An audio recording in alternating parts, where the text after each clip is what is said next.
নারায়ণগঞ্জের সিদ্ধিরগঞ্জে বিএনপির জনসম্প্রীতি সমাবেশে বক্তব্য দিয়েছেন বিএনপির জাতীয় নির্বাহী কমিটির সদস্য ও নারায়ণগঞ্জ ৩ আসনের মনোনীত প্রার্থী আজহারুল ইসলাম মান্নান। তিনি বলেছেন, ভোট নিয়ে আর কাউকে ছিনিমিনি খেলতে দেওয়া হবে না। জনগণ এবার নিজেদের অধিকার ফিরিয়ে আনবে। বিএনপির ভারপ্রাপ্ত চেয়ারম্যান তারেক রহমান ঘোষিত রাষ্ট্র কাঠামো মেরামতের ৩১ দফা বাস্তবায়নে জনগণের সম্পৃক্ততা তৈরির আহ্বান জানান তিনি। অনুষ্ঠানে মহানগর ও জেলা বিএনপির শীর্ষ নেতৃবৃন্দ উপস্থিত ছিলেন। এসএইচ মুন্না খানের প্রতিবেদনে দেখুন বিস্তারিত।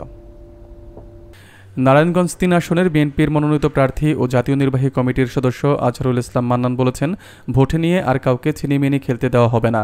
শনিবার বিকেলে সিদ্ধিরগঞ্জ থানার ৮ নম্বর ওয়ার্ডের গোদনাইল এলাকায় নারায়ণগঞ্জ মহানগর মহিলা দলের উদ্যোগে আয়োজিত সম্প্রীতি সমাবেশ ও গণপ্রচারণা অনুষ্ঠানে তিনি এ মন্তব্য করেন।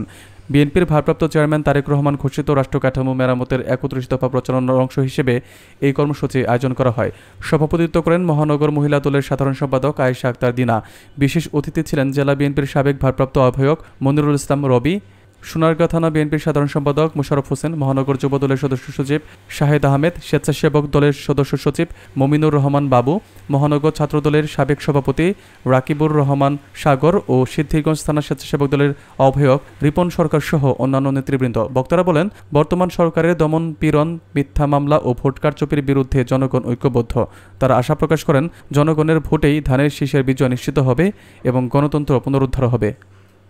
দেশনেত্রী বেগম খালেদা জিয়ার আশীর্বাদে এবং আমাদের ভারপ্রাপ্ত চেয়ারম্যান সাহেবের দোয়ায় আজকে আমি নারায়ণগঞ্জ ৩ আসনের নমিনেশন পেয়েছি।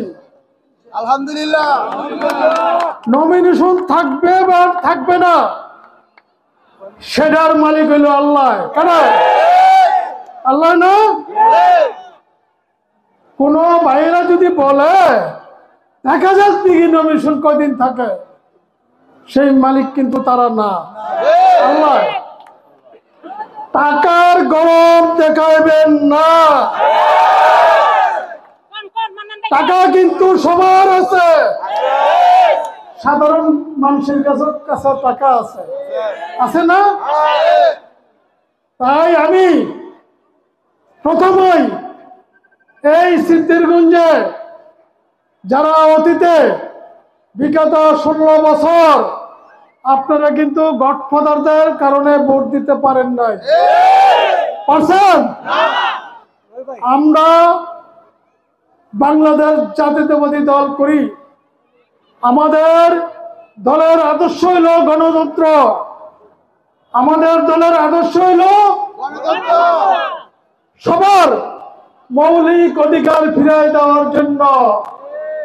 সকল মা বোনেরা যেমন নিরাপত্তায় চলতে পারে, আমাদের দলের আদর্শ হইল এটা। সকল ভাইরা যাতে তার কর্মস্থলে গিয়া নিরাপদে ফিরে আসতে পারে তার বাসায়, আমাদের গণতন্ত্র হইল এটা।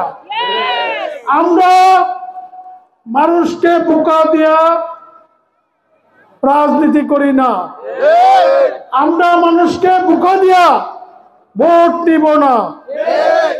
আমরা আমাদের নেত্রী আপসীন নেত্রী।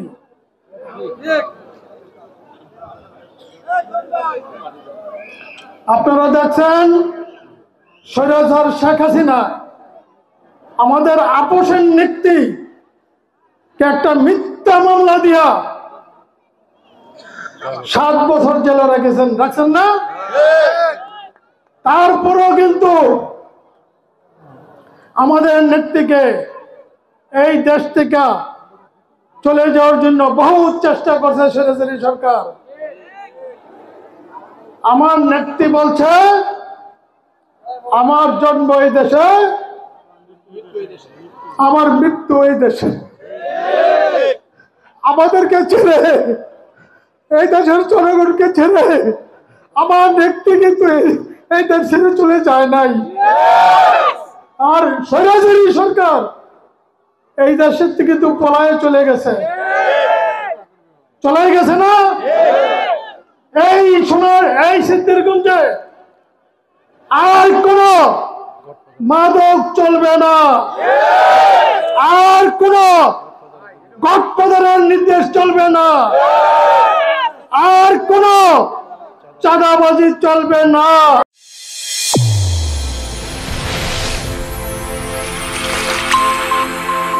চ্যানেল A1 হৃদয়ের স্পন্দন।